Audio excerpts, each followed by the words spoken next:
ဒီလက်စစ်ကတနိုင်ငံလုံးအတိုင်းအတာခက်ခဲရှိတယ်လို့ကျွန်တော်ကချင်ပြည်နယ်မှာခက်ခဲရှိပါအခုလိုလက်စစ်ဖွံ့ဖြိုးရေးအတွက်ဆောင်ရွက်ချက်တွေကိုမြင်ရတဲ့အတွက်အားရကျေနပ်ပါတယ်လက်စစ်စီမံကိန်းဖြစ်မြောက်ခဲ့ရင်ကျွန်တော်တို့ကချင်ပြည်နယ်ကြီးတာမကတနိုင်ငံလုံးအတိုင်းအတာလဲတိုးတက်ဖွံ့ဖြိုးလာလိမ့်မယ်လို့မြင်ပါတယ်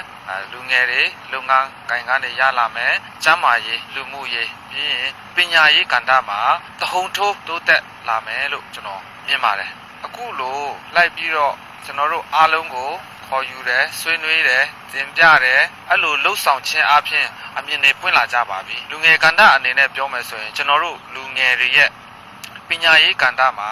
အများကြီးအထောက်အကူဖြစ်မယ်လို့မြင်ပါတယ်လက်စစ်ရလာပြီဆိုတာနဲ့ကျွန်တော်တို့တင်တန်းတွေအများကြီးတက်လို့ရမယ်ပြီးရင်စက်ရုံအလုပ်ရုံတွေမှာကျွန်တော်တို့လူငယ်တွေလုပ်ငန်းကိုင်ကန်းတွေရတဲ့အတွက်ကျွန်တော်တို့မွေးစေဝါကြေးကျွန်တွေလုပ်ငန်းမရှိတဲ့ပြဿနာတွေကနေကျွန်တော်ရုံထွက်နိုင်မယ်လို့ကျွန်တော်မြင်ပါတယ်ဒီရေအားလက်စစ်စီမံကိန်းနဲ့ပတ်သက်ပြီးတော့မှနိုင်ငံတော်အစိုးရကနေပြီးတော့မှ